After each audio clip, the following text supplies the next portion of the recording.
Oras po natin mga kapatid, 6:21 ngayong Lunes ng umaga. Ito po, sa Hayop Ka, may mga dog breed na kapag pinag 2-in-1, abay overload po sa kakyutan at ang kalalabasan nila. Halimbawa, ang Giant Golden Doodle. So ano nga ba yung pinaghalo nun? Pinaghalo po na Golden Retriever at Giant Poodle, naging Giant Golden Doodle. At close and personal po natin silang makikita ngayong umaga. Napaka-cute. Kasama po ang kanilang owners na si Luella Denise Bugayong at Marcos Pingol. Kasama na rin ang ating mga kennel helpers, sina John, Jerome, Rowell, si Migs at si Jeff. Ayun. Good morning, kapatid. Good morning Hi, Ella. po, Good morning. kapatid. Si Ella at si Marcos. Yes. Magandang umaga. Good morning sa inyo. Okay, unahin na natin. Pakilala natin yung ating mga dala ngayong umaga mula sa kaliwa.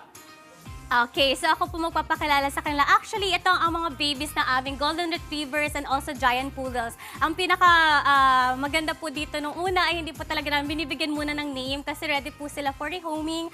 And actually, ito po yung kanilang parents.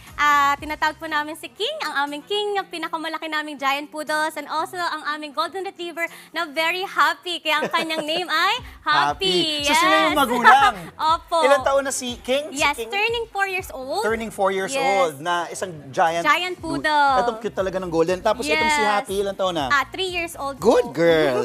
And then yung kanilang mga anak, sino Yes, yung mga 3 kasama months nila, Ella? old po, turning 4 sa March 15. Okay. Sino? Si Baby 1 tao po namin. Baby 1, Baby 2, and Baby 3. Baby 1, Baby 2, yes, Baby 3. ayaw po kasi namin muna lagyan ng name kasi pag nilagyan namin ng name, baka hindi na po namin ma-rehome. So lahat 3 yes. months sila? Yes, pa 3 months Okay. old. Pinaghalo natin yung Golden Retriever at Giant Poodle. Napaka-cute. Parehong Yes, sobra. hindi agresibo yun eh, di ba? Yes, Pareho very silang gentle. cute. At nag-originate ito sa North America. North America in the year 1990. Okay.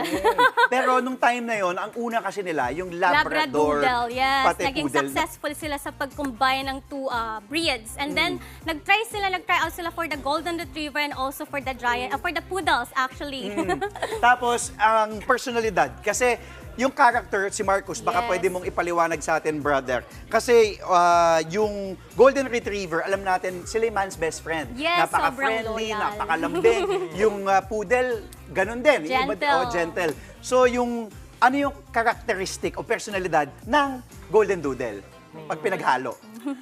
Since yung Golden Retriever, playful talaga sila in nature, tapos yung Giant Poodle, paglaki nila, gentle giant sila. So playful tapos gentle. Pag pinagsama, mga mababait na mga babies.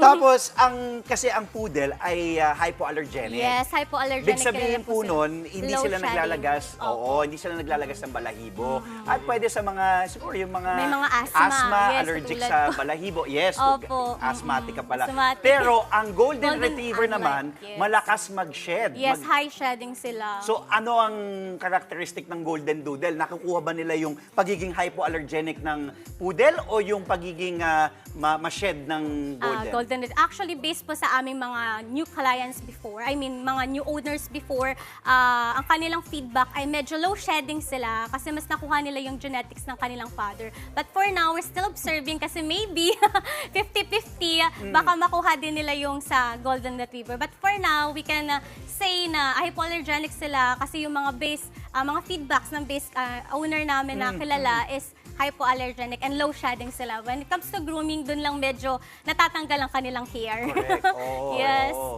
yung challenges, kasi syempre, Sobrang haba ng hair. yung haba ng buhok. Yung haba Tapos yung allergies ba? Ano yung Yes. challenges para sa mga kapatid natin na nanonood ngayon na gusto mag-alaga ng Golden Doodle? Ano yung, kumbaga, baka mahirapan sila sa pag-alaga? Yes. Opo, yun. Actually, sa mga gusto at mga future owner ng aming mga aming mga Golden Doodles, Giant Golden Doodles, ang masasabi lang po namin is, of course, maging ready sa paging handful sa kanilang mga fur. So, dapat po may equipment tayo like blower para maging maganda ang kanilang mga balahibo, lalo na ang kanilang hair is to medium up to long yung kanilang hair, balahibo. So, yun, maging equipment, tapos always susuklayan ang kanilang hair 2 to 3 times per week. So, yun po yung major tips namin.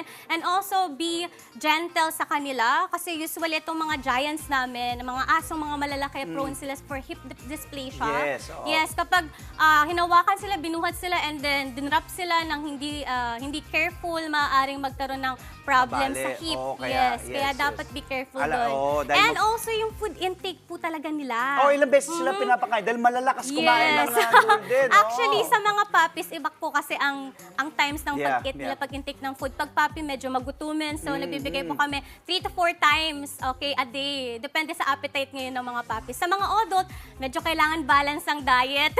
So, kailangan mga twice, okay? Twice ang kanilang Twice eating. lang, Morning okay. and also dinner time. Yun Ang po. paligo. Ang paligo, yes. Once a week ba? Once a week po. lang. Opo, Okay. once a week. Kasi pag lagi po naman siyang pinapaliguan, minsan na yung hair nila, na-irritate. Yes. Oo, Lalo na oo. pag shampoo hindi maganda. Oo, ganyan. kailangan, oo. Yes. Tanungin ko yung kasama mo is sa mga helper, si Jerome. Jerome, brother, good morning. Dahil isa ka sa mga nag-aalaga, di ba? Mahirap ba sila alagaan? Hinihila ka ba nila? O madali naman sila pag niwalk mo, pag nilalakad? Madali naman po. Di naman po sila gano'ng pasaway. Pero makukulit. Opo. Oo, Yes. sobrang taas ng energy. Oo. Saan kayo pinaka-nahihirapan? Kahit sino pwede sumagot. Migs, isang kayo pinaka-nahihirapan sa pag-alaga? Si Jeff ba to? Si Jeff? Yes, Jeffrey. Jeffrey, ikaw. Saan ka pinaka-nahihirapan sa pag-alaga ng Golden Doodle? Tare. Paglinis ng ano. Tanggal ng Linis po buhok. ng mga dami nila. Yes. Okay. Oo. Very Hindi, big. normal naman talaga. Pati malaki, Opo. dahil malakas sila kumain. Yes, true So you po can yan. expect na malaki talaga yung kanilang dumi. Nilalabas, O pasintabi po. True. Sa mga nag-aalmusal ngayong umaga. Okay, ang tanong, magkano? Kasi syempre, ang Golden Retriever, di naman ding Yes. kamurahan yan. Tapos ang Giant Poodle, mahal din yan. Umabot ng mga Yes po. 150, Yes po. minsan 300,000. Depende sa that's breed true. yan. Kung puro eh. So magkano ang mix na yung Golden Doodle? Yes, ngayon po puppy. in our time, kasi depende po yan sa sa time ng paglabas ng mga doodles. Yes, yes. Ang pinaka-pricing po talaga nila is between 30 to 75,000. Yes, 30 dun to po. 75. Yes, depende po yan sa laki ng aso, kung nakuha nila yung genetics ng father nila, and also yung wavy hair ng mga poodles. So, dun po nagbe-base. Okay. Kahit babae, lalaki. Siyempre, mas mahal ang babae. 30 to 75,000. Last question. Tricks. Natuturuan nyo ba ito ng tricks? Dahil course. ang Golden Very Retriever, napakatalino po niyan. 'Di ba? Pasaway, minsan makulit, pero natuturuan sila. Sit, happy? Yes, natuturuan. Kaso nga po, itong mga 3 months old namin, medyo baby pa. Nag-start pa lang po kami for training. Pero itong si Happy, sa leash, and also si King sa leash, yun yung train namin. And also sa pagiging friendly sa mga taong pupunta, sa mga clients. So yun yung pinaka-basic train namin sa mga aso. And also yung pag-train sa pagdumi po nila. Yes. Kasi usually Potty crate training. sila. Yes, Oo, potty potty train. train. Yan ang mahirap. Oo, sobra. Kailangan ng patience talaga dyan. Totoo Ito, po. nagpapalambing na to si Happy. Yes, ayan. Sobrang clingy. Cute, oh, sobrang clingy. Clingy din, oh. Clingy yung Opo, golden, oh. sobrang. Okay. Actually, selosa din siya. Marcus, ikaw na mag-promote, brother. Daming nasabi ni Madam Ella. Ikaw naman ang pasalitain natin. No problem. Boss Marcus, promote ka. Lahat ba sila pwedeng bilhin na? Yes po, yung- Ready for rehoming. Yung 3 puppies po, ready for rehoming po sila.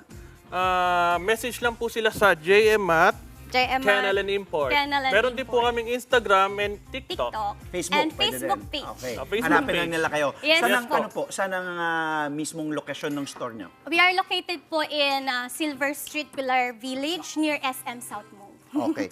Thank you, Happy. Naantok na. Thank you. Good girl. Thank you. Thank you and so thank much. you very much Thank you po. po. Oo, maraming Sir salamat, Andre. Ella. Thank you, Marcus. Thank you. Mga kapatid, salamat po. Oo, thank you. At sa ating mga alaga ngayong umaga, thank you din sa ating mga helper. Thank you ulit kay Ella at kay Marcus at kina John, Jerome, Rowell, Migs at Jeffrey at sa ating mga alaga ngayong umaga. Golden Doodles and Giant. Tama. We Thank will you so miss much. sir. Mga kapatid, Dimples Romana po, kumpletuhin ang inyong umaga ng mga kwentong puno ng inspirasyon. Salubungin po ang bawat araw ng may ngiti at pag-asa. Kaya't mag-subscribe na po at mag-follow na sa aming social media pages ng News 5.